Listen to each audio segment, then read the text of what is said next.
We want to update you on the progress, if at all there is any, and the actions we are taking. You recall the last time we appeared before court, they had tried to pursue an application to open Dr. Besigye and Lutale's phones so that they could access the data on those gadgets. And after a spirited fight that we put up, finally, Her Worship Nantege had to dismiss the application because obviously she had no jurisdiction after committing Dr. Besigye. As we speak today, Dr. Besigye and Lutale have clocked 240 days on remand in Iruzira. 240 days. The Constitution is quite clear and very, very instructive in Article 23.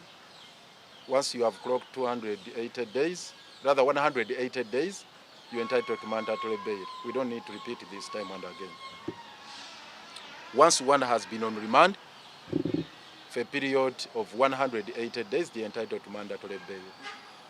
But there have been machinations and maneuvers within the justice system that have thwarted all these processes of getting bail. First of all, we take exception to those maneuvers, those machinations, the manipulations that have been going on in the criminal justice system to deny Dr. Besigye bail and Lutale.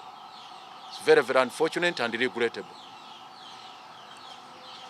Secondly, we filed applications for bail. My brother, the Honorable Semujju, has alluded to one which was before Comfort Kanya, which was dismissed without any justifiable reason, after the judge being convinced that actually Dr. Besigye and Lutale had satisfied all the conditions and requirements for grant of bail. But that notwithstanding, she denied them their right, which is guaranteed under the Constitution. But now what is happening? We subsequently filed 2 applications. The head of the criminal division of the High Court, Justice Baguma, allocated these files to Justice Emmanuel. That's not true. The head of the criminal division of the High Court is called David Matovu. Sorry. It's called David Matovu. Allocated the 2 files to Justice Emmanuel Baguma. Now,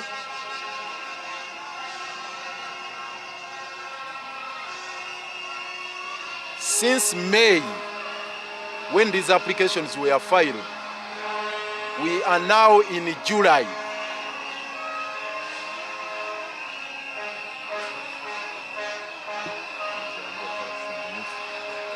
The interruption because I'm being distracted by this. So I was telling you, Justice David Baguma, who heads the division, the criminal division of the High Court, allocated these 2 files to Justice Emmanuel Baguma, David Matov. Now, Justice Baguma, up to now, has refused to fix the bail application. Time and again, we have faced him. We have had the conversation and discussion with him on these matters and put it squarely to him that please, you have a duty to fix these matters, have them heard, and you decide them one way or the other. Can you imagine the arrogance he has exhibited? He told us in our face, in no uncertain terms, that he's not going to fix those applications. He has totally refused. He said, do whatever you want. I am not fixing these applications. Then we asked him, please, can you return the files to the person who assigned them to you, the head of the division, Justice Matov? Again, he refused. He's holding onto the files, but he's not ready to fix them for hearing. We had to write a complaint to the head of the division and copied in the principal judge. Up to now, we have not been favored with a response from the principal judge or even the head of the division. They have all kept quiet. We have all these communications. There is a trail of communications which we will share with you. Then you wonder what they are up to. That is the status of the bail applications. Now, regarding the main case, you recall on the 29th of May, Dr. Besigye and Lutale were committed to High Court for trial.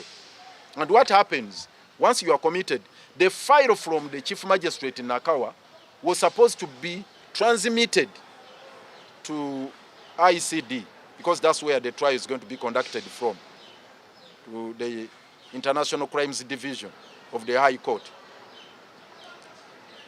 Up to now, Her Worship Nantege is still holding on to the file. It is still in Nakawa.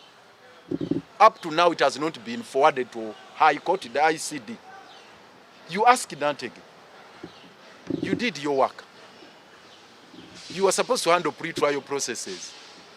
You are supposed to process the issues to do with the investigations within 6 months. That was done.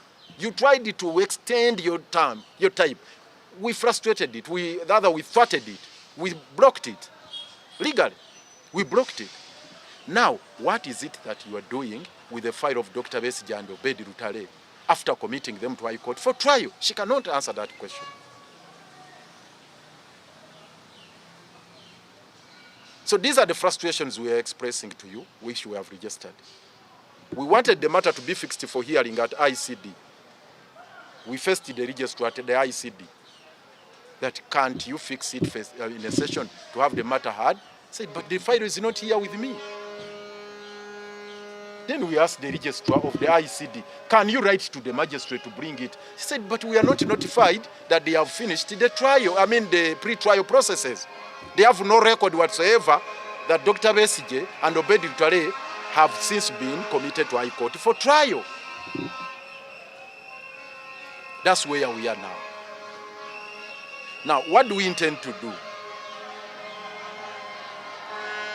We have agreed. We are going to assemble here in a week's time. All of us at Katonga here, we are going to let you know that we are going to face off with the principal judge. Yes, we are going to assemble here. We are giving them only 1 week, within which to process all these issues and to this kind of ping-pong to come to an end. We want this ping-pong to come to an end within 1 week, or else we storm the office of the chambers of the the principal judge, and cause these matters to be fixed for hearing. The Constitution commands that one is entitled to speedy and fair trial. You can't hold the people incommunicado without trial. Totally unacceptable. So we are saying, please, if they are not ready to process this matter, to have them fixed for hearing, then let them release Dr. Besigye unconditionally. So we are going to face off with the principal judge over this matter. If we don't get a remedy, then we shall square up with the Chief Justice, and we are not going to leave any stone unturned until we have gotten justice for our people, Dr. Besigye and Lutale, and all other political prisoners. That is the position. Related to that, I want also to bring you at least some positive news that our colleagues in Nairobi, you know, the legal team is headed by Senior Counsel Martha Karua. So even Nairobi, we assembled up a legal team, a very, very strong, formidable legal team, which is pursuing these matters that side. And in the course of today, the team in Nairobi is filing a case against the government of Kenya for the abduction of Dr. Besigye from within their territory. This is not IARA. This is High Court Kenya. Rather, yes, High Court of Kenya in Nairobi. They have their Constitution and Human Rights Division. That's where the matter is being filed today by our legal team in Nairobi. Today. We have finalized the necessary paperwork. They came here, brought the affidavits, They were signed by Dr. Besigye and Obed Lutale from Luzira. The law requires that if it's cross-border, whatever litigation, you get all the papers this side notarized. We got a notary public who went to Luzira, notarized these documents, and then we sent them back to Nairobi. Now the team has finalized the necessary paperwork, and the filing is today. And these are the offices that have been dragged to court. The Cabinet Secretary, Ministry of Foreign Affairs, the first respondent. The second one is the Cabinet Secretary, Ministry of Defense. The third one, Cabinet Secretary, Ministry of Interior and the National Administration. The fourth one is the Inspector General of Police of Kenya. The Director General of the Directorate of Immigration Services, and the Honorable Attorney General as the sixth respondent, and then the seventh one, the officer in charge, Malaba Border Post. The reason, one, abduction and kidnap of Dr. Kizza Besigye, not taking them through the due process there before deporting them, because they needed to be declared them as fugitives, criminal fugitives in Kenya, and they had to seek for court orders within the judicial system of Kenya for an order of transfer back to Uganda.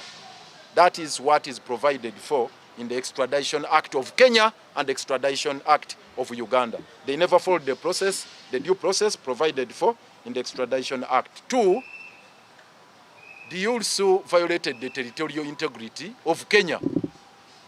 The Attorney General and all these people allowing mercenaries from Uganda to cross the border, kidnap individuals who are protected by the laws of Kenya and bring them here without the due process. And finally,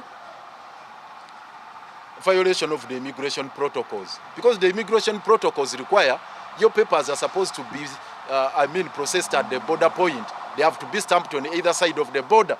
This never happened. So, and a number of other grounds. So, this is, at least, this gives us a glimmer of hope, because with Kenya, their justice system is a little faster compared to ours. You recall even during the recent Mandamano, when they had slammed the blackout on the media, live coverage, immediately they went to court. Within an hour, the order had been issued out. So we are sure this one is going to be expeditiously handled in Kenya, and it's going to give us one of the remedies we expect to get. Those who are interested in getting a copy of the petition, we do have it with all the details that has been filed in Kenya. So we shall share it with you.